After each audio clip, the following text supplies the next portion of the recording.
Salut et bienvenue sur Bijax. Aujourd'hui, nous allons parler des adjectifs de nationalité. Il est espagnol. Elle est espagnole. Ils sont espagnols. Espagnol ici sont des adjectifs de nationalité. Les adjectifs de nationalité s'accordent en genre et en nombre, c'est-à-dire qu'ils sont masculins ou féminins et singuliers ou pluriels. Espagnol, masculin, singulier. Espagnol, féminin, singulier. Espagnol, masculin, pluriel. Espagnol, féminin, pluriel.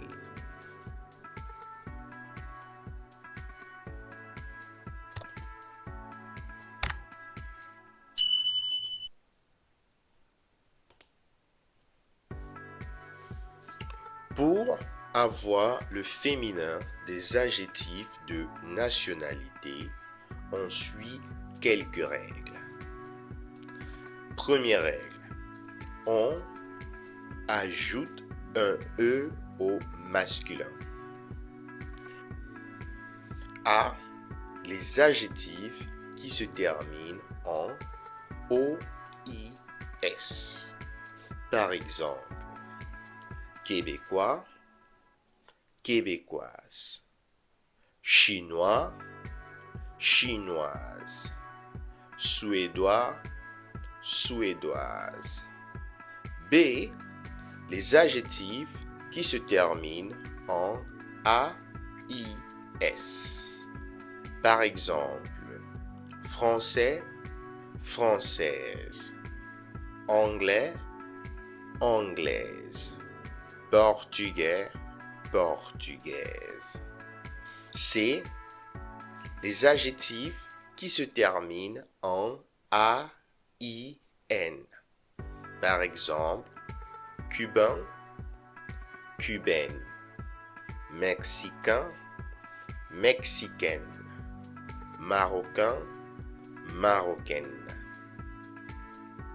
D, les adjectifs qui se terminent en OL.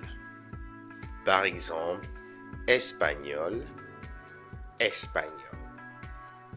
E, les adjectifs qui se terminent en AND. Allemand, allemande. Alors, la deuxième règle est d'ajouter NE au masculin. Pour d'autres adjectifs, on ajoute NE. Alors, A, les adjectifs qui se terminent en IEN.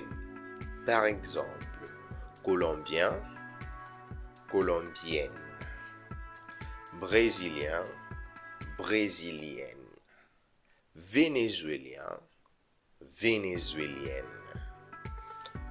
B, les adjectifs qui se terminent en YEN. Par exemple, uruguayenne, uruguayenne. Et pour finir, nous avons les adjectifs qui se terminent en E, accent aigu, EN. Nous avons coréen, coréenne. Troisième sur la liste, nous avons les invariables.